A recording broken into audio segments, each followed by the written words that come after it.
Welcome back, guys, to episode 12 of the Gold Stripe Podcast. Today, we have a real good episode for you guys. A real special character over here.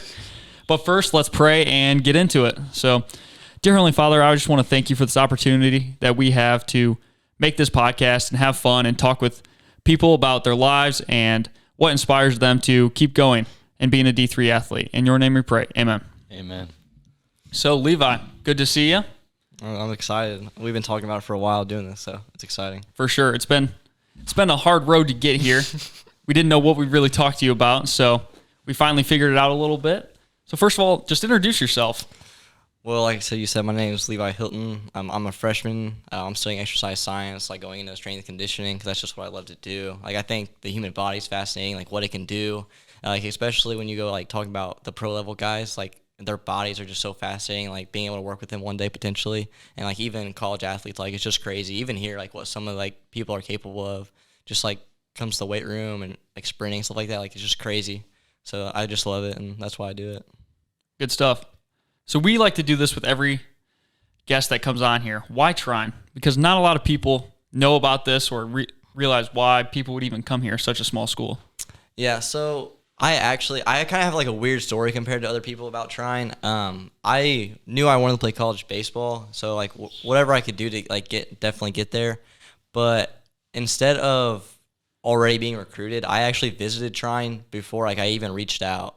I kind of wanted to see if I could find a place that could be potentially home for me, and then see if I really like try to reach out and then play for them.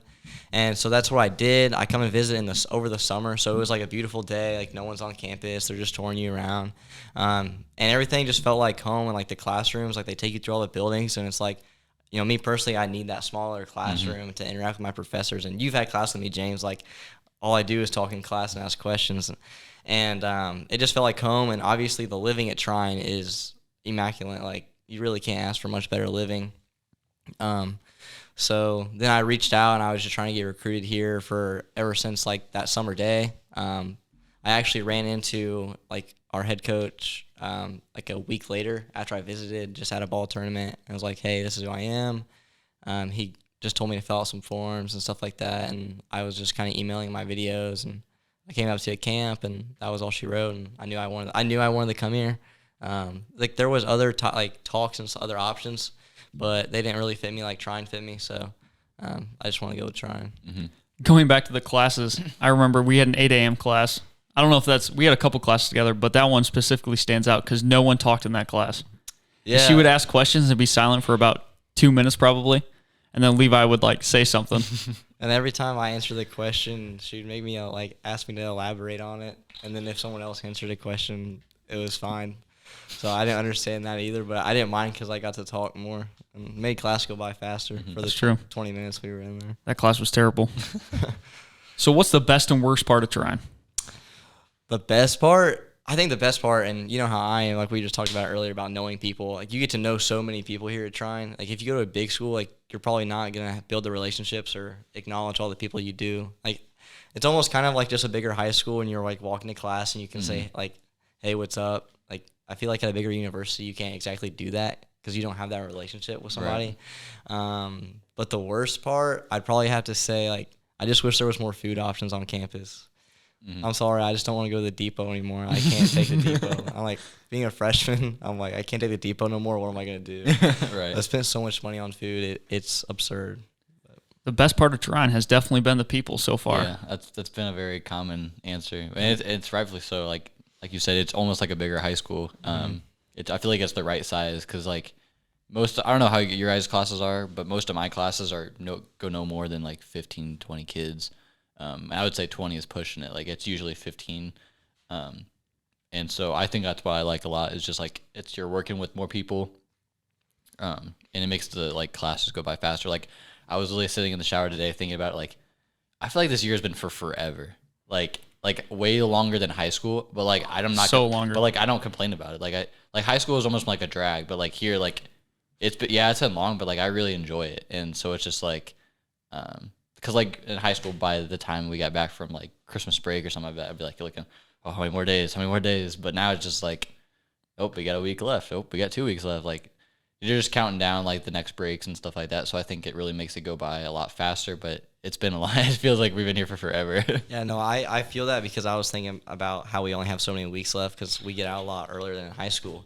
And I almost hate to see it end because just you've built all these relationships like, oh, it's your boys, and it's like now you're going to be like, you're not going to see them for a while, which is just part of it. But it's just funny to think about like in high school when you're like, oh, I can't wait for this to be over. Because I felt that too, like especially baseball. Once baseball season hits in high school, like I was like just drowned out of school and like all I cared about was baseball. Like I wouldn't even focus on school at that point. But I mean, you get it done. That's just what you do in high school. But in college, it's just kind of like it's fine. Like school is like you come here to do school and play sports if that's what you do, and it's not terrible. Yeah, it's not a drag. Yeah, you definitely have some extra motivation because you have to pay for it too. Yeah, you don't want to go to class in the morning. You're like, well, yeah, but I probably should go to class. It's pretty shocking though, like when you hear kids, doing what they are doing, and it's like you spend all that money. I'm just like, okay, that's up to you, but the dudes that are spending $10,000 a year to come here and fail. Yeah. I don't really get the point of that, but it'll definitely be weird over the summer because like usually like you'll be in high school and you'll get to spend the summer with like your high school friends. Yeah. But now like we won't be able to like spend the summer with like our college buddies. Like we'll have friends back home and whatnot, but like it'll be different for sure. Definitely like something to adjust to and whatnot. But yeah. So Levi, tell us a little bit about your journey and how you got into baseball as a kid and how that's progressed. Well, I mean, I've played since I was 3. I kind of started 3? Yeah, early. So I kind of started early. I just love the game. Like I've played it since I was, like I said, like I was 3. Like before I could even like go on the actual field, we had like the plastic bat, of course. There's pictures of that. But I just loved it. Like there was just nothing else I wanted to do. Like I told my mom brings up all the time. She's like, you said you were gonna play baseball. You said you were gonna play baseball, and that's what I wanted to do in college. I just never like ever questioned it. You know what I mean? A lot of people go through high school, and you hear, at least I did, of guys like, oh, I want to do this, I want to do that, and like it just never happened. I just never switched up. Like that's just what I wanted to do. Like I know I'm not at an SEC school or like I'm not at IU or like a Big Ten, but I just knew I wanted to play college baseball, and that's what it's all about. And I think it's a great opportunity. There's just nothing else I wanted to do. So I heard a quote the other day. I don't remember who said it, but it was along the lines of, I've never seen a man who sets his heart and soul on doing one thing 100% and doesn't get it done. Yeah, no, that's literally 100% right. I mean, if you want something bad enough, then it's all in the grabs. Like yeah, there's always something you can do to get it done. It might be 10 times harder than what you want to do, but you can do it. Yeah, and my sophomore year in high school was so real because I was playing different sports, and I went to my first camp, like first recruiting camp, and I didn't even know some of this stuff existed. Like I just thought if you loved the game enough that you would, find yourself out there at the next level. And then I figured out as a sophomore, and people have known this since they're 6th grade now because of social media. Social media has took baseball like just crazy. It's completely changed the game. And same way with football, especially. But like I didn't even know bat speed was a thing. I didn't know exit velocity was a thing. I didn't know that if you were a top prospect, that you ran such a fast 60. Like I didn't know that. And so my sophomore year, all I did was play baseball, and then I just dedicated that. And without that year of not playing any other sports, even though I love those other sports, just having that year to focus on it was like game changing. Like I don't think that I would have been able to have the opportunity without that year because there was so much growth. Even though I struggled in the spring a little bit, there was so much growth, and then just it carried on. What other sports did you play? So I played football, and then I played basketball, and then anybody who knows Indiana basketball, it's pretty tough on you. Like for me, it was pretty tough mentally, and it's the longest season. Because you start in November, you're not done playing until sometimes February, I think. Ours always ended in March, I Yeah, think. it's like February, close to March, yeah. Close to March, Yeah. yeah. Because it's April now, yeah. So closer to March, and it's just a long season. And it's just tough. Yeah. I had a love-hate relationship with basketball. So. What did you think about football? Oh, I love football. I love football. I only played my senior year. Just kind of did it for the fellas, for the school, for the community, because we're tight knit. But I loved everything about football. I wasn't like a stud at it, but I just loved it enough where it's like I wish I could have done this all the time. But I do not regret not playing my senior year because I wouldn't have loved it like I did without that group I had. Does that make sense? Yeah. So, like, we had like a new coach. Oh, okay. He got not just guys like me, but like a bunch of guys to come out that had never played or hadn't played in years. Oh, I see what you're saying. So without that group, if I would have played all 4 years, I don't know if I would have loved it like I did. I get what you're saying. So you probably would have been more burnt out by that time, and you probably Yeah. wouldn't have loved it as much. I got you. Yeah. That's the one thing that you can fight through a burnout is with people around you that you really enjoy being around. Because then you just enjoy being up, even if you're bored of the sport or whatever.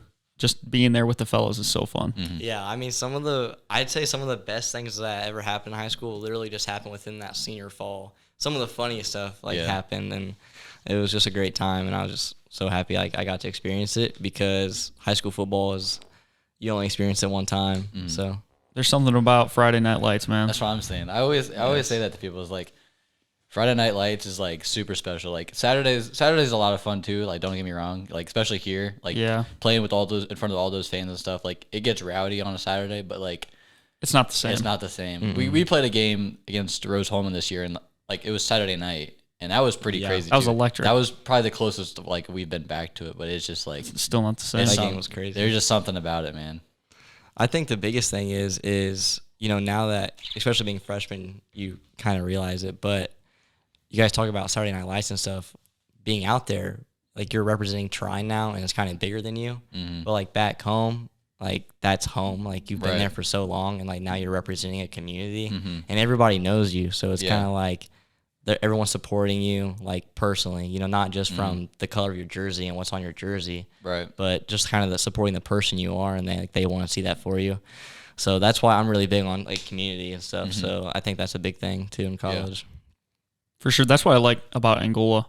It's a pretty tight-knit community for how it's decently big. Don't get me wrong. It's not crazy big, but it's not small either.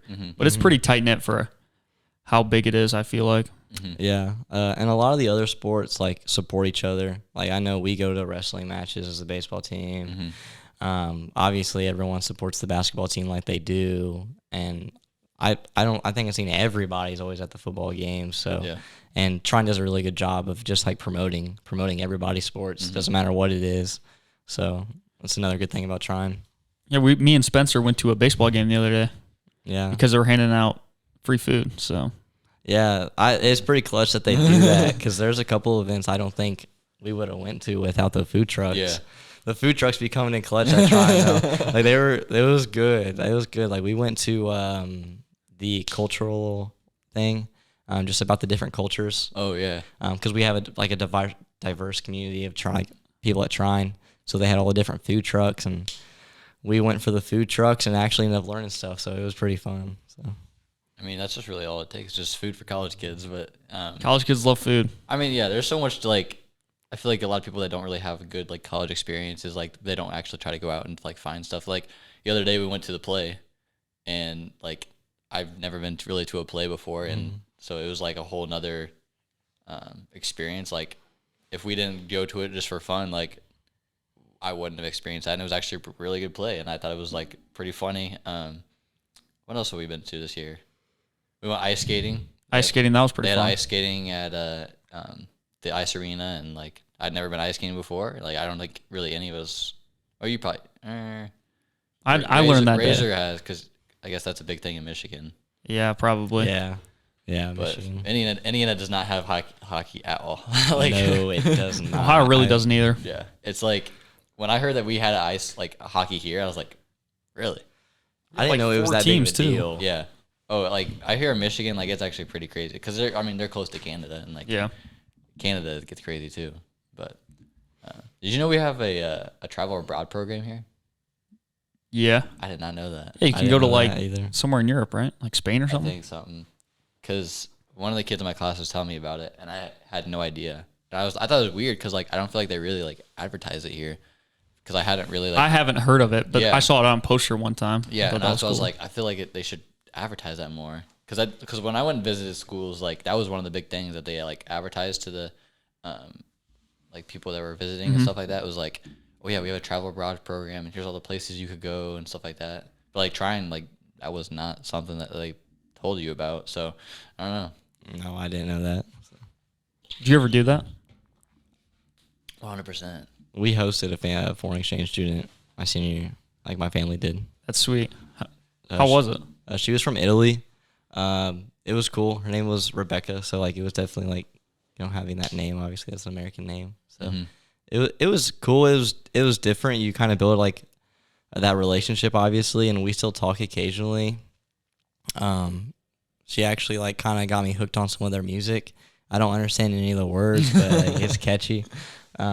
It's just a completely different world there, and the education system's a lot different. Yeah. So that's like a big reason why she wanted to do the study abroad here.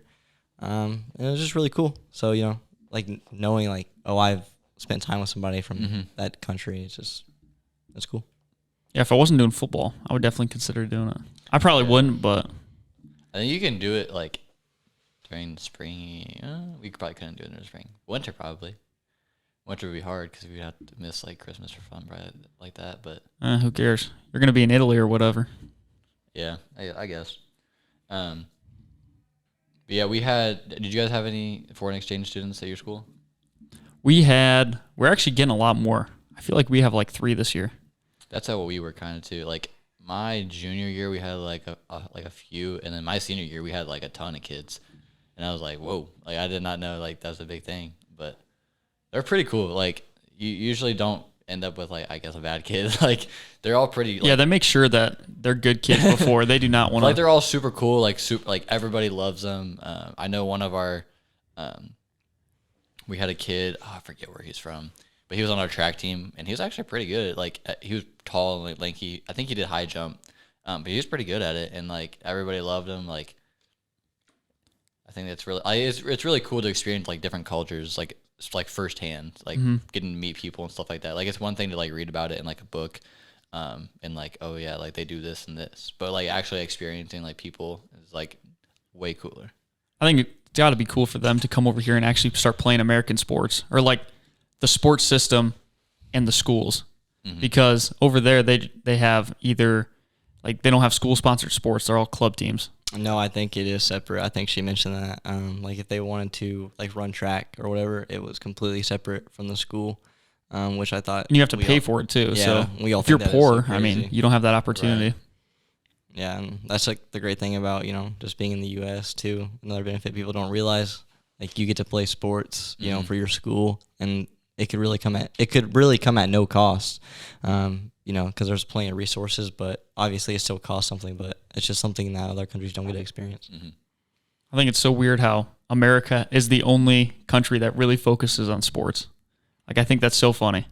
I didn't really think about that. Like no one, like where else would you go where they're like sports is the number one thing in like high school? Yeah. It's crazy. Because, I mean, it isn't, but It it is. is. It You know, is. it isn't, but it is. And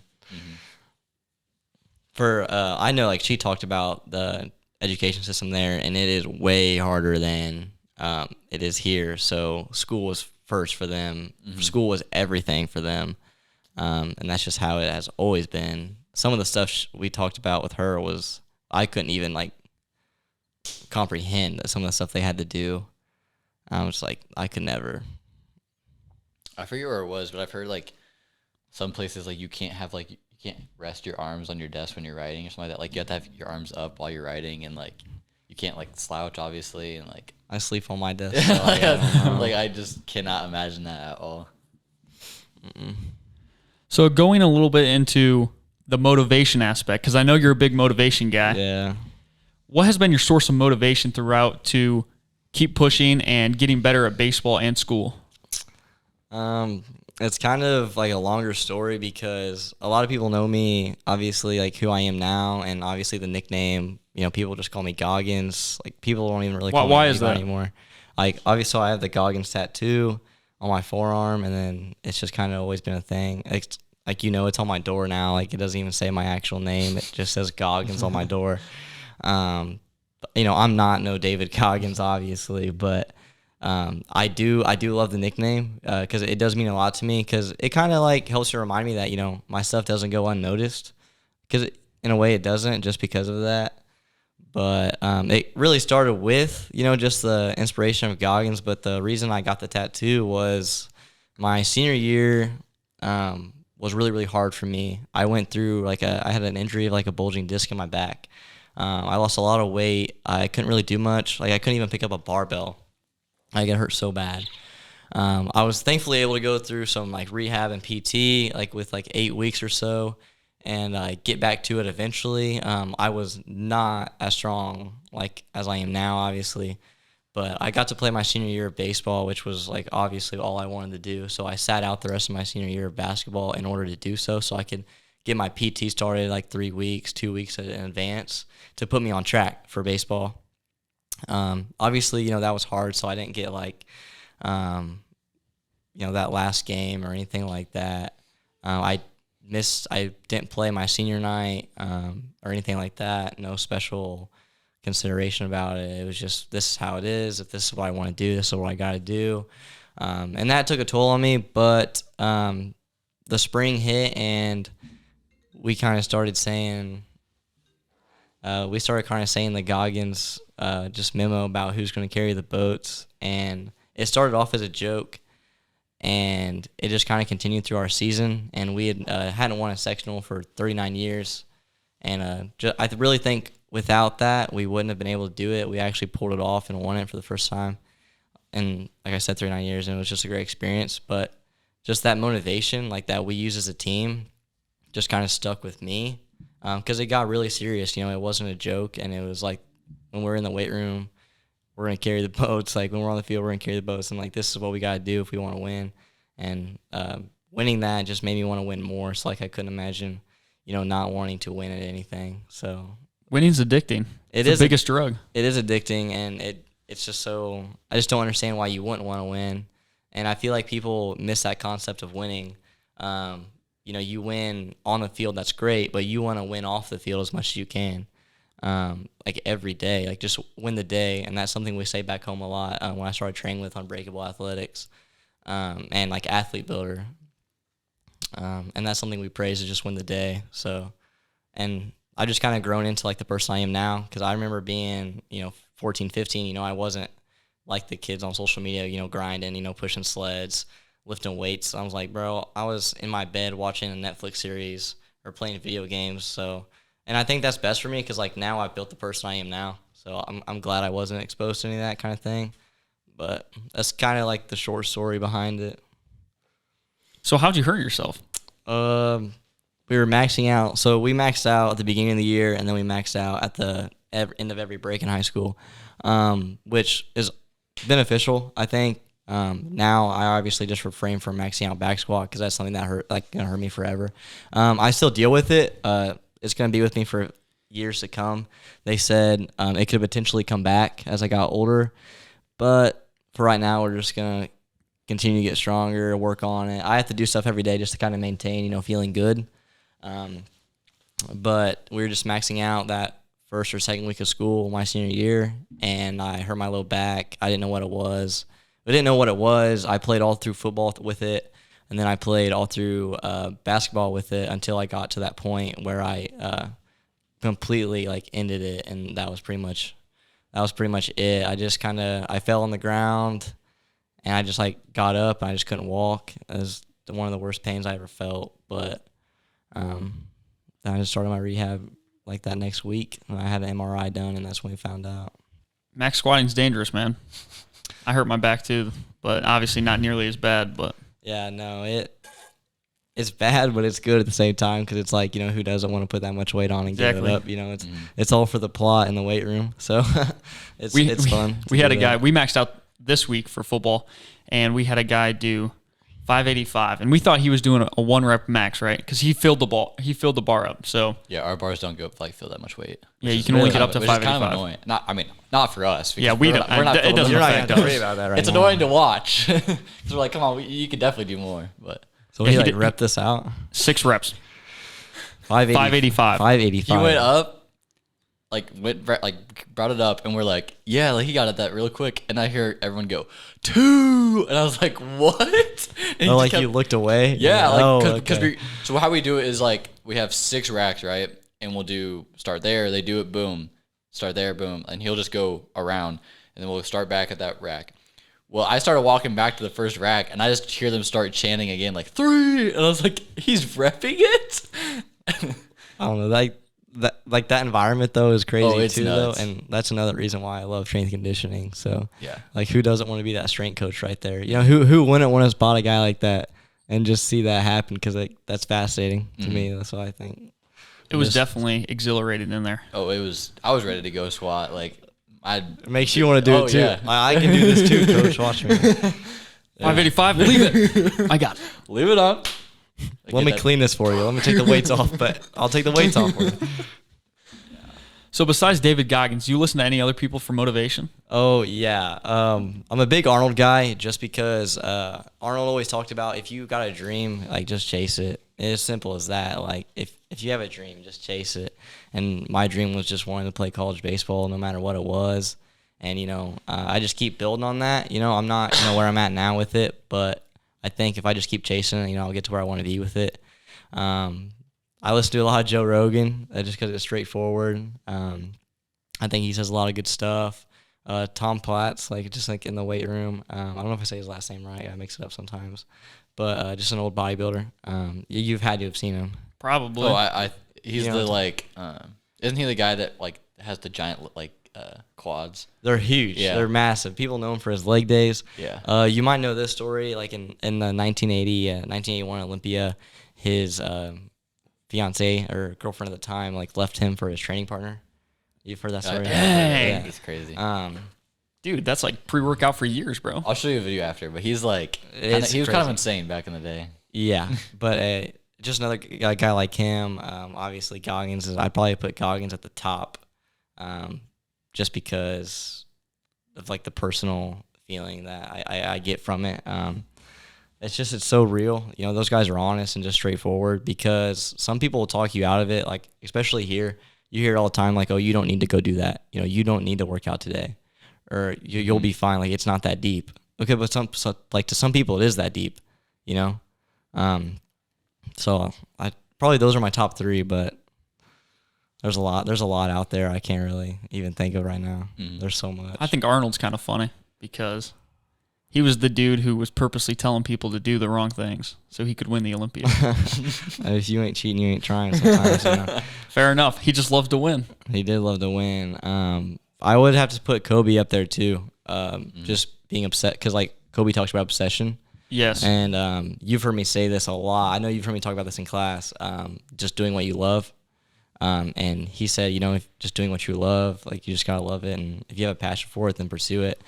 And I hate to see that for people. You see it all the time at Trine. People talk about why they do stuff. They're like, because my dad told me to, or this will be the safe job. This is gonna make me a lot of money. I'm like, man, you're talented. You're really good at this certain thing. Just do what you love to do. Even if you don't make a bunch of money with it, one day you could. And if it all doesn't pan out, at least you gave it a shot. Because I feel like you have to ask yourself what if all the time. And I feel like that's scary to people. But yeah, I think you just gotta do what you love. And I love playing baseball, and I love studying exercise science. And I literally couldn't imagine doing anything else. So when did you figure out that you wanted to do that? Exercise science. Yeah. Probably my junior year. And like I said, I just never switched up. It was just never a question. We had a new football coach, and he was our new strength coach, Tyler Lotz. Just what he did for me, what he did for our school, just everything about it made me want to do it, made me want to impact people, kind of bring that culture to an environment. And, with that, my biggest, people ask me, what's your dream job is? We had to do a presentation one time, what your dream job is. And I thought about it for a few days, and I was like, I know I want to do strength conditioning, but do I want to do it at the highest level? That's a typical thing to say. Be like, oh, I want to be a professional strength conditioning coach for an MLB team. That's just not what I want to do. I want to be, my dream job would be able to be a strength conditioning coach somewhere where I made the biggest impact. Even if it was a small school. Say it's a small school, they don't win at anything, but for some reason, just being in the weight room changed those. I could change that kid's life, just by motivating him. And he's like, oh, I'm kind of stronger than I think I am. What if I continue with this? This is going to translate to the field. This is going to translate to my mind, and this is going to translate to the classroom. And now all of a sudden it's like it's a whole circle because it really is. You know, how you carry yourself on and off the field, it's a whole circle. So it's just where I can make the biggest impact, I think. So What does training look like for you as a D3 athlete? you know, training has changed a lot for me in the last year or so. I started training with Unbreakable, and that was a lot different. A lot of stuff I wasn't used to, but I'd say now it's kind of weird. So I'm always doing like a lower body and upper body movements. Like Monday, Tuesday Combined? Okay. Kind of. But it's like, so if Monday is like a heavy leg day, then Tuesday would be like another upper body day or explosive. But I'll have like one like heavier lower body movement on that Tuesday. So for example, I'll have like a leg day pretty much. Just like think of your typical athletic leg day. You know, you have your jumps, run, lift, all that kind of stuff, like Bulgarian split squats, you know, goblet squats, reverse lunges, just stuff like that. But then that Tuesday, I'll have like the first thing I do will be a front squat. And then obviously the rest of that's going to be my upper body lifts as a baseball player. And I feel like a lot of people don't, like the big difference between D3 and, you know, D1 is we don't have those strength and conditioning coaches to tell us exactly what to do. And thankfully, you know, we have I have my own resources, and our assistant coach does a good job of getting us on the right programs. And I believe in this program. So, you know, I followed it and I thought it was really good for me. And that's kind of where I got the upper lower mix in on those days. And I don't exactly know what the split is called, but it's been working well for me. I put on a lot of size and a lot of strength, but that's kind of just a gist of it. But I guess my main lifts are sumo. I'm really big into sumo deadlift because of the force production. If you really think about it as like a baseball player, you're always in that kind of position. If you look at the sumo position, like if you're kind of split like on the base pass or like you're in the field, you're kind of like in that position, and even like batting, you're in that position. So just being able to produce much force off the ground. Everyone likes to bench press. And then front squat has been really good for me just because it's going to challenge my core, and I used to have a weak core, especially when I had that injury. And then reverse lunging has been crazy for me. Just doing those explosive lifts, that's the thing the football team lacks. We do front squats and back squats, but we don't do the hip flexor workouts that really help for speed and acceleration and those jumps and all those explosive exercises like Bulgarian split squats and lunges. Those two things will change your game if you implement them into your workout program. Yeah, no, it all matters. Like it matters, you know, how the way you do things. You know, if you train like a bodybuilder, you're not going to be able to perform like an athlete. And you see that all the time in the weight room of, you know, if a guy is training a way that he wants to train, that's fine. And, you know, he's getting big or like whatever we don't want to do. But at the same time, I just would hate to hear that guy talk about wanting to perform on the field, but you're not doing it in the weight room. But you know, you realize to keep your mouth shut and keep your opinion to yourself and that kind of thing. But that's just how I am about it. You know, you got to be able to put two and two together, and people just don't do that here because there's just no one to hold them accountable for it. You know, your football coach isn't going to come in the weight room at 8 o'clock at night on a Friday, you know, like when normally guys lift, just like, for example, and tell him like, oh, you know, you need to do this, this, and this. You know, so you're not going to have that, or you're not going to, at least baseball, you know, or most of the sports here, you know, they don't have the 6 a.m.s like those D1 schools are having, and your strength coaches in there, you know, putting down on you guys what to do. You guys have that, don't you, occasionally? Yeah, we just run, though. Yeah. It's pretty terrible. Yeah, but I think that's the biggest thing. Me and my professor talked about this, too. There's just so many different resources. It's just crazy to think about. So. Yeah. Yeah, that's a really good point. We got a couple more questions for Levi. And yeah, James, you want to get us started? Okay, so we're going to do a little segment called What's Your Favorite? And we got 5 questions for you. And you just got to answer the questions. Give us a little explanation, but like keep it short. Yeah. Got me?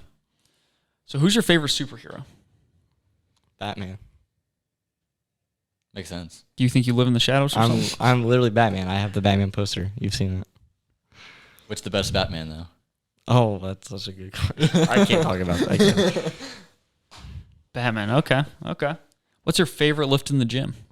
Probably I just fell in love with sumo or box squat. we do a lot of box squat with Unbreakable. It's pretty crazy. You definitely don't hear those two very often as the favorites. No, Like ever. I thought it was going to be like bench press or something. No. Like a normal person. No. Okay. What's your favorite post-lift food? Oh, it's not the greatest. But when the calf, we talked about it earlier, when the calf has like the burgers and the rice, you get two, for the If you weren't here, what would be the best? For the protein. Because the calf, I mean, you gotta get what you can. Okay, I'll say what I was doing in the summer. In the summer, I was going to I'd go work out and I'd go to Panda Express, and I'd get white rice, double chow mein, and a plate of orange, and a side of orange chicken. That's literally like. So now I know what not to get after a lift if I want to get big. It's good.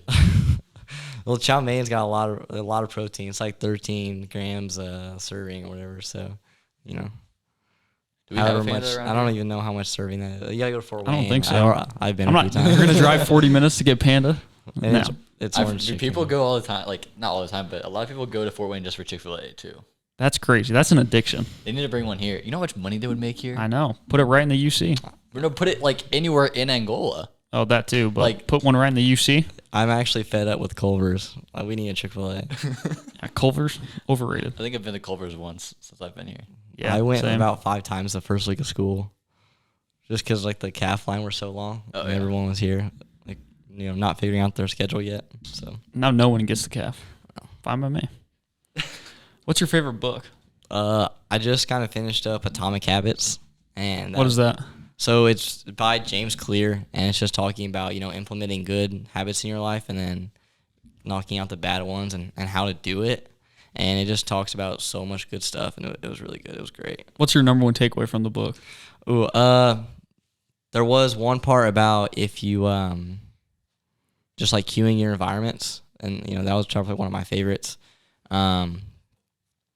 So if you study at one table or you study in the link, then that's what you do there. Eventually your mind will be like, okay, this is what I do here.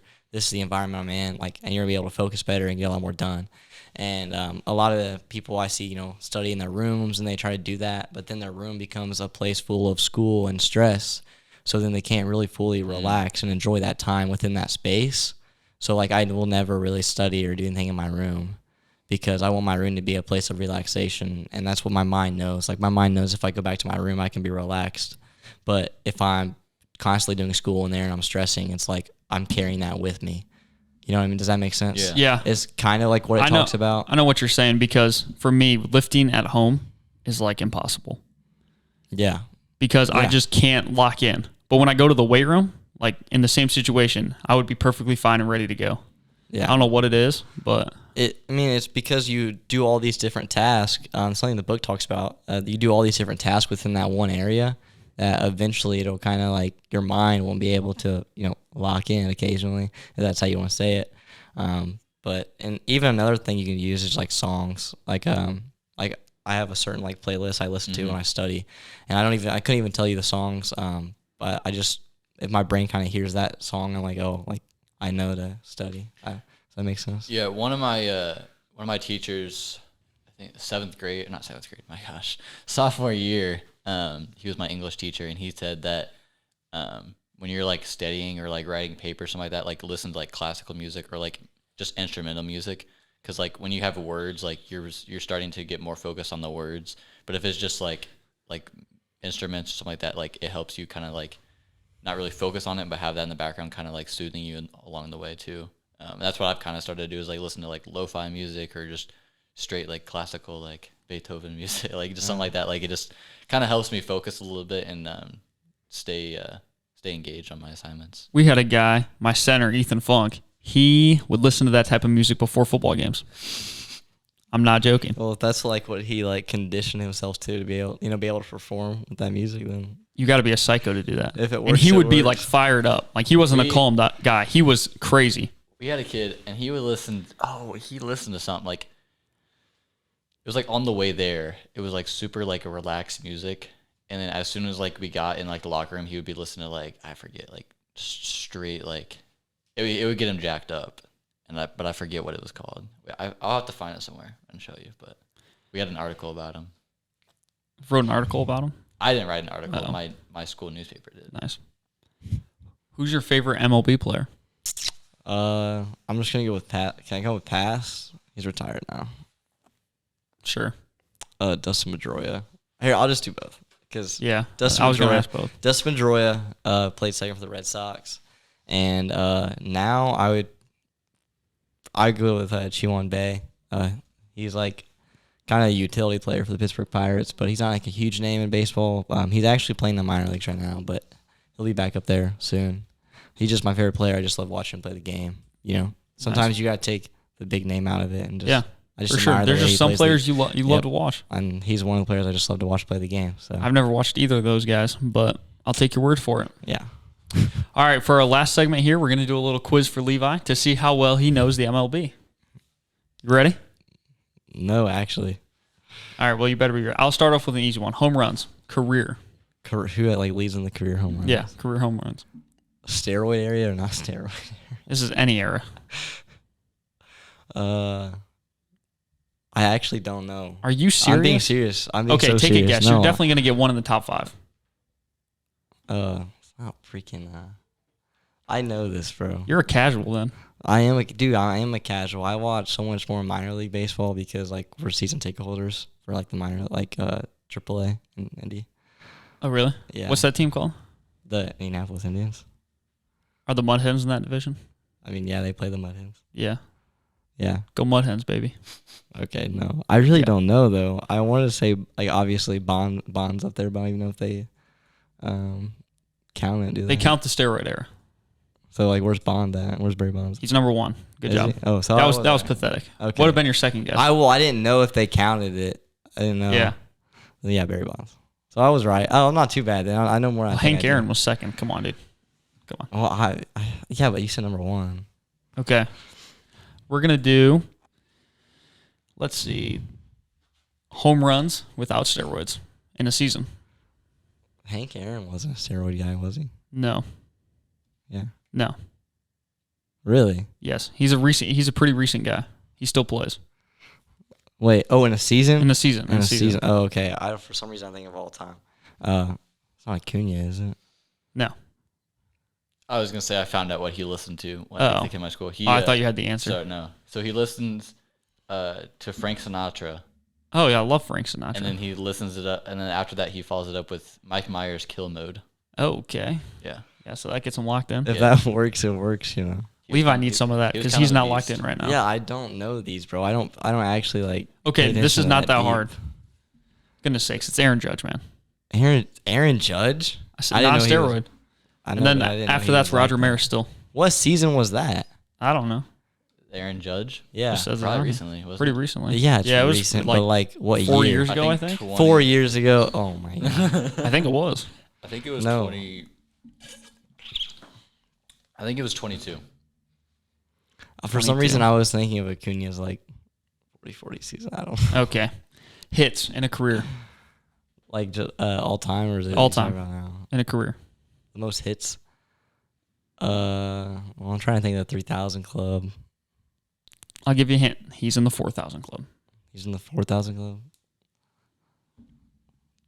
Man, these are big names, man. These are big. This is a big name. Huge name. Why don't I know? Big this? scandal involved. Big scandal involved. It was 22, by the way. Oh, really? Not that long ago. That's not that long ago. Pete Rose, man. Bro, I told Are you bro, serious? I don't know this. That I know well. more of these. I really more don't. of these, bro. You're looking at the answers. Yeah, Well, yes, you're but I looking know at him the- anyway, though. I just I would at least guess like close. I love the game, but I don't. All right. I don't like. If you don't pay get this attention one, to, like, if who- you don't get this one, you actually don't know baseball. I told Strikeouts you. in a career. Oh, it's actually he. There's no way. No, I do know this. I'm not kidding you. I know this. Wait, It's not even close. He like wins it by 1,000. No, give me a hint. Well, he also has the record for the most seasons played. I don't know this. I don't know. He was a pitcher. That's why he's striking out.